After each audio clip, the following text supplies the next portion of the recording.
मैं हूं किशोर अजवाणी। याद रखिए मंगलवार 16 तारीख से इंतजार और कम होने जा रहा है आपका, क्योंकि घड़ी जब इशारा करेगी 8 बजे रात का, तब वक्त होगा 100 बात की एक बात का, मंगलवार से।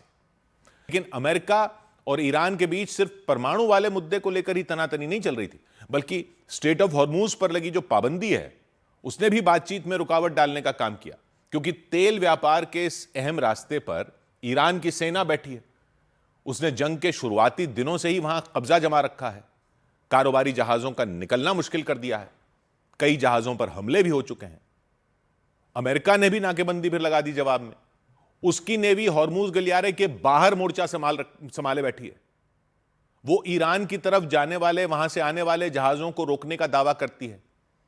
हॉर्मूज गलियारे पर जो ये टकराव बढ़ा, इसका असर उन देशों पर भी पड़ा जो युद्ध में शामिल ही नहीं है, जो इस रास्ते से कारोबार करते आए हैं, उन पर असर हुआ। जहाजों पर हमले हुए, तेल ढोने वाली कंपनियों ने स्ट्रेट ऑफ हॉर्मूज से दूरी बना ली, और नतीजा यह हुआ कि ईरान और खाड़ी देशों से दुनिया को जो गैस मिल रही थी, जो तेल मिल रहा था, वो रुक गया। पूरी दुनिया में तेल और गैस का संकट खड़ा हो गया। कच्चे तेल की कीमतों में आग लग गई, गैस की किल्लत हो गई। लेकिन ट्रंप का दावा है कि ईरान के साथ जो समझौता होने वाला है, उससे दुनिया में तेल और गैस का संकट खत्म हो जाएगा। कच्चे तेल के दाम दोबारा काबू में आ जाएंगे। हॉर्मूज गलियारे पर जहाज उसी तरह आ जा सकेंगे जिस तरह युद्ध से पहले आते जाते थे। हालांकि उन्होंने यह भी साफ किया कि जब तक समझौते पर मोहर नहीं लगेगी, तब तक अमेरिका की नाकेबंदी जारी रहेगी। स्ट्रेट ऑफ हॉर्मूज के बाहर अमेरिका की नेवी पहरा देती रहेगी, ईरान के जहाजों को रोकती रहेगी। और इस सब के बीच अमेरिका की न्यूज वेबसाइट एक्सियोस ने रिपोर्ट दी कि ट्रंप जिस प्रस्ताव की बात कर रहे हैं, उसके तहत सीज फायर को 60 दिन तक बढ़ाया जाना है। मतलब अभी सीज फायर बढ़ेगा, यह रिपोर्ट कह रही है। इन 60 दिन में दोनों देशों के बीच एक बार फिर बातचीत शुरू होगी और आमने सामने की बातचीत होगी। स्ट्रेट ऑफ हॉर्मूज के मुद्दे पर बात होगी, परमाणु मुद्दे पर बात होगी, यूरेनियम के मुद्दे पर बात होगी, ईरान पर लगे प्रतिबंधों के मुद्दे पर बात होगी, लेबनान में चल रही लड़ाई के मुद्दे पर बात होगी। क्योंकि 2 दिन की झड़प के बाद अमेरिका और ईरान ने भले ही हमले रोक दिए हों, लेकिन लेबनान में बमबारी का सिलसिला जारी रहा। वहां इजरायल की सेना और हिजबुल्लाह के लड़ाकों के बीच एक बार फिर भिड़ंत हो गई। एक बार फिर वहां मिसाइल और रॉकेटों की बौछार की गई।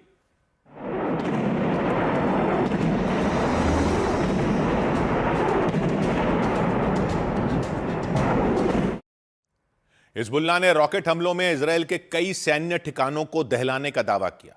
हालांकि इजरायल ने भी कोई ढील नहीं दी।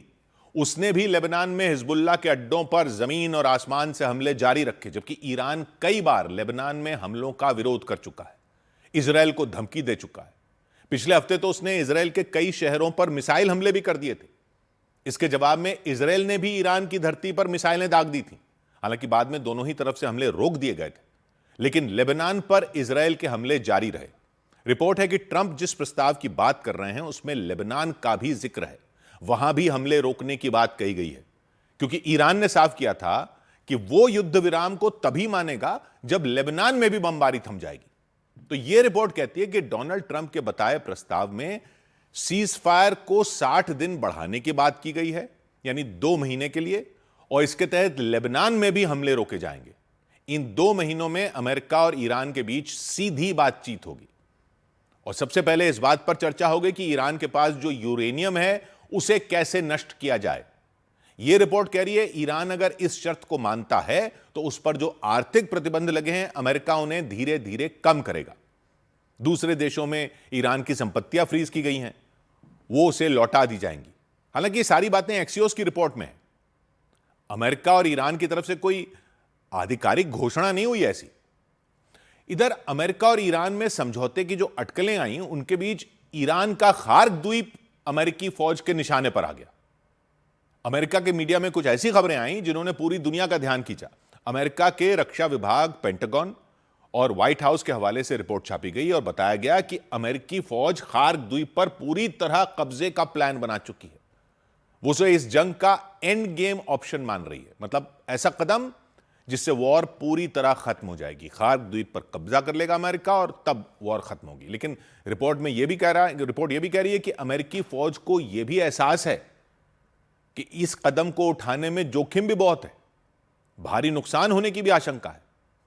लेकिन ट्रंप प्रशासन का मानना है कि खार्क पर कब्जे के बाद ईरान पूरी तरह घुटनों पर आ जाएगा। खार्क पर बहुत बड़े हमले का इशारा ट्रंप ने दिया भी था, सीधी धमकी दी थी कि उनके एक इशारे पर अमेरिकी फौज ईरान में भी वही कार्रवाई कर सकती है जैसी वेनेजुएला में की थी।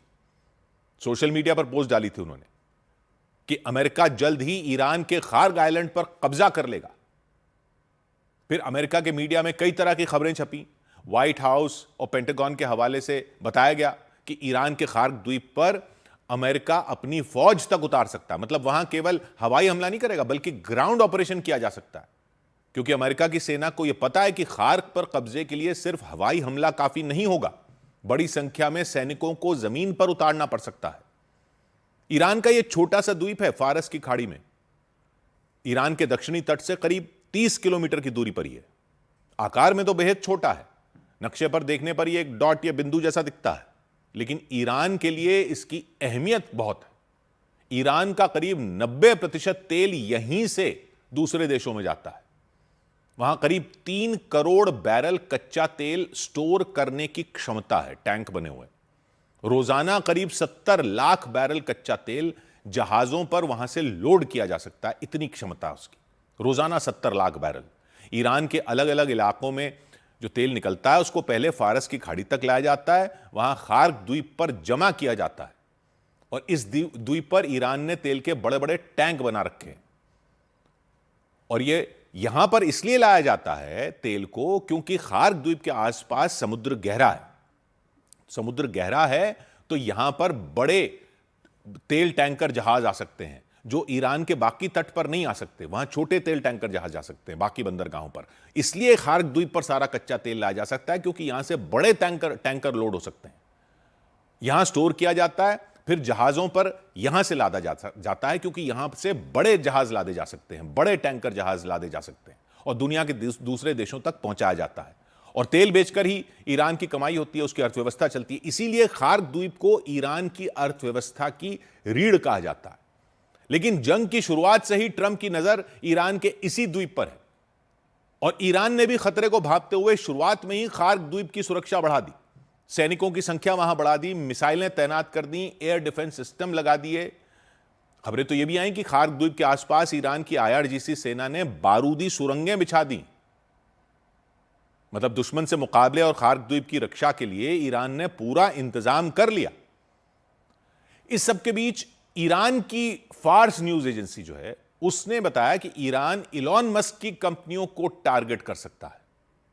खाड़ी देशों में उन कंपनियों के दफ्तरों और इमारतों को निशाना बना सकता है। इलॉन मस्क अमेरिका के उद्योगपति हैं, दुनिया के सबसे अमीर आदमी हैं, उनकी कई कंपनियां हैं, अलग अलग देशों में उन कंपनियों के दफ्तर मौजूद हैं। लेकिन ईरान की IRGC सेना इलॉन मस्क से खफा है, नाराज है।